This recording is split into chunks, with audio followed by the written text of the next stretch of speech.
آج انشاءاللہ تعالی ہم سورۃ الانفال کی آیت نمبر 54، 55 اور 56 پڑھتے ہیں اور ان آیات کو سمجھنے کی کوشش کرتے ہیں۔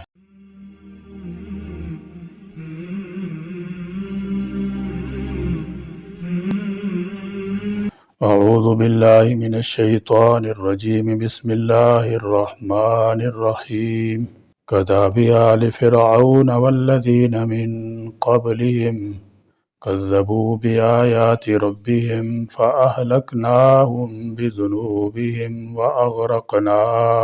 آل فرعون وكل كانوا ظالمين إن شر الدواب عند الله الذين كفروا فهم لا يؤمنون الذين عاهدت منهم ثم ينقضون عهدهم في كل مرة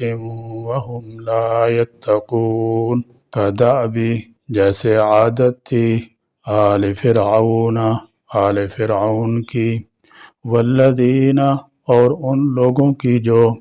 من قبلہم ان سے پہلے تھے، کذبوا انہوں نے جھٹلایا، بآیات ربہم اپنے رب کی آیتوں کو، فأہلکناہم تو ہم نے انہیں ہلاک کر دیا، یعنی ان کفار مکہ سے پہلے ہم نے آل فرعون پر اور بہت سی دوسری اقوام پر انعامات کی بارش کی تھی، لیکن انہوں نے ان انعامات کی نہ قدری کی نہ شکری کی، ان کی نیتوں میں فتور آ گیا، اللہ کا شکر ادا کرنے اور اس کی فرمانبرداری کرنے کی بجائے وہ اس کی نافرمانی اور سرکشی پر اتر آئے تھے، لہذا ہم نے انہیں ان کے گناہوں کی پاداش میں تباہ و برباد کر ڈالا، اور آل فرعون کو تو سمندر میں ڈبو کر ان کا نام و نشان تک ختم کر ڈالا۔ یہ سب قوم نافرمان تھیں اور سب ہلاک کر دی گئی تھیں، تو اب کیا یہ کافر اپنے انجام بد سے محفوظ رہ سکتے تھے؟ بِذُنُوبِهِمْ بسبب ان کے گناہوں کے،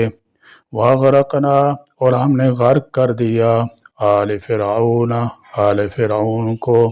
وَكُلٌّ اور سب کے سب، کانو تھے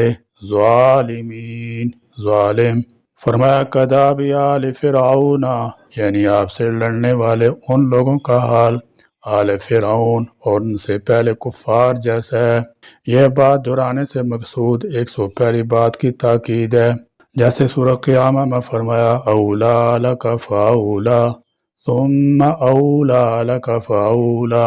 دوسرے اس میں پچھلی آیت کی کچھ تفصیل ہے، اس میں کفروا بآیات اللہ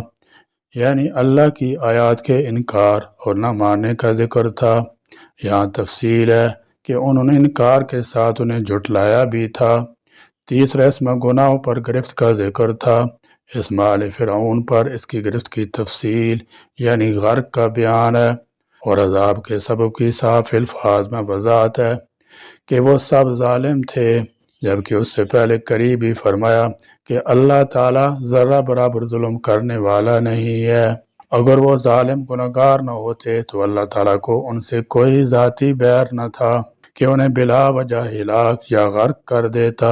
واضح ہے کہ اللہ کی آیات سے مراد رسولوں کے لائے ہوئے احکام بھی ہیں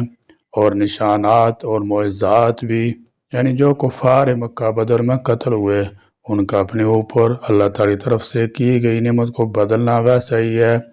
جیسا فرعونیوں اور ان سے پہلوں کا طریقہ تھا۔ انہوں نے اپنے رب عز و جل کی آیتوں کو جھٹلایا تو ہم نے ان کے گناہوں کے سبب بعض کو زلزلے سے ہلاک کر دیا، بعض کو زمین میں دھنسا دیا، بعض پر پتھروں کی بارش برسائی، بعض کو تیز آندھی سے اور بعض کی شکلیں بگاڑ کر ہلاک کر دیا، جبکہ فرعونیوں کو غرق کر دیا۔ اسی طرح ہم نے کفار قریش کو تلوار سے ہلاک کر دیا۔ ان بے شک شر الدواب بدترین زمین پر چلنے والے، شر الناس لوگوں میں سب سے بدتر کی بجائے انہیں شر الدواب کہا گیا ہے، جو لغوی معنی کے لحاظ سے تو انسانوں اور چوپایوں وغیرہ سب پر بولا جاتا ہے، لیکن عام طور پر اس کا استعمال چوپایوں کے لیے ہوتا ہے۔ کفر کا ارتکاب کر کے وہ جانور بلکہ جانوروں میں بھی سب سے بدتر جانور بن گئے ہیں، بدترین اس لحاظ سے کہ انہیں عقل اور تمیز کی قوت بخشی گئی ہے جو عام جانوروں کو عطا نہیں ہوئی۔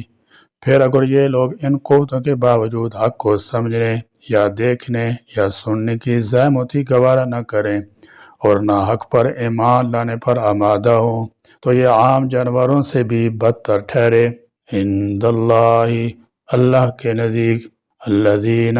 وہ لوگ ہیں، کفروا، جنہوں نے کفر کیا، فہم، پس وہ، لا یؤمنون، نہیں ایمان لاتے۔ فرمایا ان شر الدواب عند اللہ، پہلی والی آیتوں میں جب تمام کفار کا یہ وصف بیان فرمایا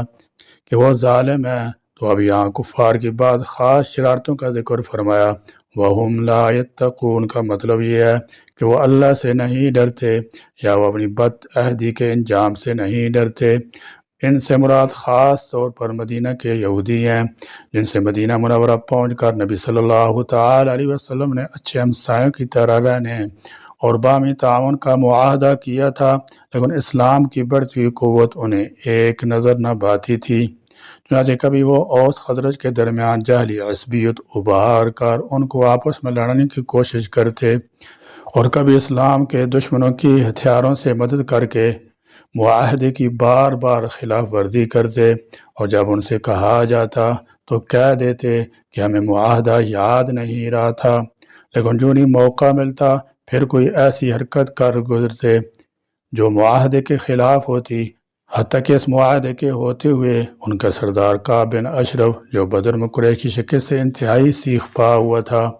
مکہ پہنچا اور وہاں مقتولین کفار بدر کے ہیجان انگیز مرثی پڑھ کر قریش کے نوجوانوں کو مسلمانوں سے انتقام لینے کا جوش دلاتا رہا۔ ایسے ہی لوگ ہیں جنہیں شر الدواب، بدترین جانور فرمایا گیا ہے، یا انہیں شر الناس، سب لوگوں سے برے کی بجائے شر الدواب بھی کہا گیا ہے۔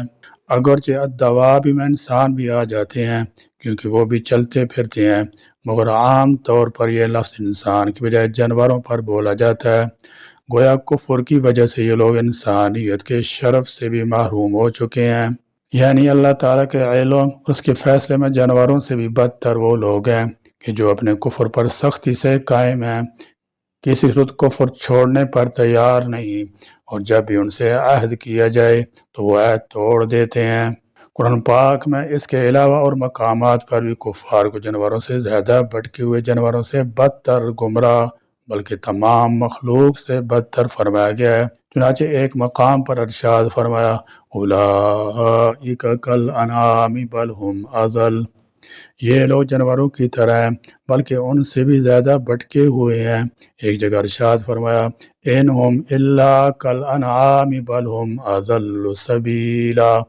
یہ تو صرف جانوروں کی طرح ہیں بلکہ ان سے بھی بدتر گمراہ ہیں۔ اور ارشاد فرمایا اولئک ہم شر البریہ، وہی تمام مخلوق میں سب سے بدتر ہیں۔ کفار کو جانوروں سے بھی بدتر فرمائے جانے کی مفسرین نے کئی وجوہات بیان فرمائی ہیں۔ خلاصہ کلام یہ ہے کہ جانور اللہ تعالیٰ کی آیات سنتے، سمجھنے اور دیکھنے کی قوت سے خالی ہیں، اپنا نفع نقصان پہچانتے ہیں اور اپنے مالک کی اطاعت کرتے ہیں، جب کفار اپنے اعضاء میں اللہ عز و جل کی آیات سننے، سمجھنے اور دیکھنے کی قوت رکھنے کے باوجود ان سے کام نہیں لیتے، کفر اختیار کر کے خود اپنا نقصان کرتے ہیں اور اپنے مالک مولا عز و جل کے نافرمان ہیں، اس لیے سب جانوروں سے بدتر ہیں۔ الذین، وہ لوگ کے عاہدت، عہد لیا تو نے، منہم ان سے، ثم پھر، ینقضون، وہ توڑ دیتے ہیں، عہدہم، اپنے عہد کو، فی کل مرۃ، ہر مرتبہ، ہر بار۔ یہ کافروں ہی کی ایک عادت بیان کی گئی ہے کہ ہر بار نقض عہد کا ارتکاب کرتے ہیں، عہد توڑ دیتے ہیں اور اس کے عواقب سے ذرا بھی نہیں ڈرتے۔ بعض لوگوں نے اس سے یہودیوں کے قبیلے بنو قریظہ کو مراد لیا ہے جن سے رسول اللہ صلی اللہ تعالی علیہ وسلم کا یہ معاہدہ تھا کہ وہ کافروں کی مدد نہیں کریں گے، لیکن انہوں نے اس کی پاسداری نہیں کی۔ وَهُمْ، اور وہ، لا، ذرا بھی نہیں، یتقون، ڈرتے۔ شاہ عبدالعزیز محدث دہلوی رحمۃ اللہ تعالی علیہ نے تفسیر عزیزی میں یہ نقطہ بیان کیا ہے کہ کافر لوگ عام جانوروں اور کیڑے مکوڑے سے بھی کیوں بدتر ہیں۔ فرماتے ہیں کہ دنیا کا ہر جاندار اپنے مقصد حیات کو پورا کرتا ہے، اپنے مالک کو پہچانتا ہے اور اس کے حکم کی تعمیل کرتا ہے، اپنے مالک اور مربی کی خواہش کو اپنی خواہش پر مقدم رکھتا ہے، حتیٰ کہ بیل، گھوڑے، گدے، بھینس بھی اپنے مالک کی بات سنتے ہیں اور اس کی خدمت بجا لاتے ہیں، مگر یہ کافر، یہ یہودی، یہ مشرک انسان ہے جو اپنے مالک کے حکم کے مقابلے میں اپنی خواہش کو مقدم رکھتے ہیں، لہذا یہ لوگ پوری مخلوق میں سے بدترین حصہ ہیں۔ انہی بدترین جانوروں میں بالخصوص وہ لوگ بھی شامل ہیں جو اپنے عہد کو ہر بار توڑتے رہتے ہیں۔ یہاں ان لوگوں سے مراد مدینہ کے یہود ہیں۔ جب رسول اللہ صلی اللہ تعالی علیہ وسلم مدینہ تشریف لائے تو آپ نے مدینہ کے یہودیوں اور دوسرے مشرک قبائل سے معاہدات کی داغ بیل ڈالی جو بعد میں ساک مدینہ کے نام سے مشہور ہوا۔ یہود سے آپ نے جو معاہدہ کیا اس کی اہم دفعات یہ تھیں: نمبر 1، مسلمان اور یہود آپس میں امن و آشتی سے رہیں گے، کوئی ایک دوسرے پر ظلم زیادتی نہیں کرے گا، ان کے تعلقات خیر خواہی، فائدہ رسانی کے بنیاد پر ہوں گے۔ نمبر 2، اگر مدینہ پر کوئی بیرونی حملہ ہوا تو مسلمان اور یہود دونوں مل کر اس کا دفاع کریں گے۔ نمبر 3، یہود اپنے جھگڑوں کا اپنی شریعت کے مطابق خود ہی فیصلہ کریں گے، ہاں اگر وہ چاہیں تو وہ اپنے مقدمات رسول اللہ صلی اللہ تعالی علیہ وسلم کے پاس فیصلے کے لیے لا سکتے ہیں، اس صورت میں آپ کا کیا ہوا فیصلہ ان پر نافذ العمل ہوگا۔ نمبر 4، قریش اور ان کے مددگاروں کو پناہ نہیں دی جائے گی۔ نمبر 5، کوئی آدمی اپنے حلیف کی وجہ سے مجرم نہ ٹھہرے گا۔ نمبر 6، اس معاہدہ کے سارے شرکاء پر مدینہ میں ہنگامہ آرائی اور کشت خون حرام ہوگا۔ نمبر 7، اس معاہدہ کے فریقوں میں اگر کوئی جھگڑا ہو جائے تو اس کا فیصلہ رسول اللہ صلی اللہ تعالی علیہ وسلم کریں گے۔ یہود کے 3 قبائل مدینہ میں آباد تھے، تینوں نے اس معاہدہ کو باری باری تسلیم کر لیا، لیکن اپنی موروثی عادت کے مطابق بار بار اس معاہدے کی خلاف ورزیاں کیں۔ انہوں نے اوس خزرج کے درمیان دوبارہ عداوت ڈالنے کی کوششیں کیں، منافقوں کے ساتھ مل کر خفیہ اور معاندانہ سرگرمیوں میں مصروف رہے۔ غزوہ بدر کے بعد کعب بن اشرف خود مکہ گیا اور مشرکین مکہ کو مسلمانوں کے خلاف جنگ پر بھڑکایا۔ ایک دفعہ یہود نے آپ کو چھت سے پتھر گرا کر ہلاک کرنا چاہا۔ جنگ خیبر کے موقع پر آپ کو دعوت میں بکری کا گوشت کھلانے کی کوشش کی جس میں زہر ملا ہوا تھا۔ غرض ان کی بدعہدیاں اور عیش شکنیاں اور معاندانہ سرگرمیاں اتنی زیادہ ہیں جن کا بیان یہاں ممکن نہیں۔ اس سے معلوم ہوا کہ خواہ بندوں سے کیے ہوا جائز عہد توڑا جائے یا اللہ تعالیٰ سے کیے ہوئے عہد کی خلاف ورزی کی جائے، دونوں انتہائی مذموم ہیں، اور حدیث میں بھی عیش شکنی کی شدید مذمت بیان کی گئی ہے۔ حضرت ابو ہریرہ رضی اللہ تعالیٰ عنہ سے روایت ہے، رسول اللہ صلی اللہ تعالیٰ علیہ وسلم نے ارشاد فرمایا، اللہ تعالیٰ فرماتا ہے کہ میں قیامت کے دن 3 شخصوں کو مد مقابل ہوں گا، ایک وہ شخص جو میرے نام پر وعدہ دے پھر عہد شکنی کرے، دوسرا وہ شخص جو آزاد کو بیچے پھر اس کی قیمت کھائے، تیسرا وہ شخص جو مزدور سے کام پورا لے اور اس کی مزدوری نہ دے۔ ایک اور حدیث میں علی المرتضیٰ رضی اللہ تعالیٰ عنہ سے روایت ہے، نبی کریم صلی اللہ تعالی علیہ وسلم نے ارشاد فرمایا، جو کسی مسلمان کا عہد توڑے تو اس پر اللہ تعالیٰ، فرشتوں، تمام انسانوں کی لعنت ہے، نہ اس کی کوئی فرض عبادت قبول کی جائے گی اور نہ نفل۔ یا اللہ کریم ہمیں عہد کی پاسداری کرنے کی توفیق عطا فرما۔ یا اللہ کریم ہمیں اسلام کی زندگی اور ایمان کی موت نصیب فرما۔ یا اللہ کریم ہماری جانوں کو رحمت کے فرشتے خوشخبری کے ساتھ قبض کریں۔ یا اللہ کریم آپ نے جو نعمتیں اپنے فضل سے ہم کو دین و دنیا کی عطا فرمائی ہیں اور ان نعمتوں کی صحیح قدردانی اور شکر گزاری کی توفیق بھی نصیب فرما۔ کفران نعمت کے گناہ اور وبال سے ہم کو بچا اور ظالمین کے گروہ سے ہم کو علیحدہ رکھ۔ آمین۔ وآخر دعوانا الحمدللہ رب العالمین۔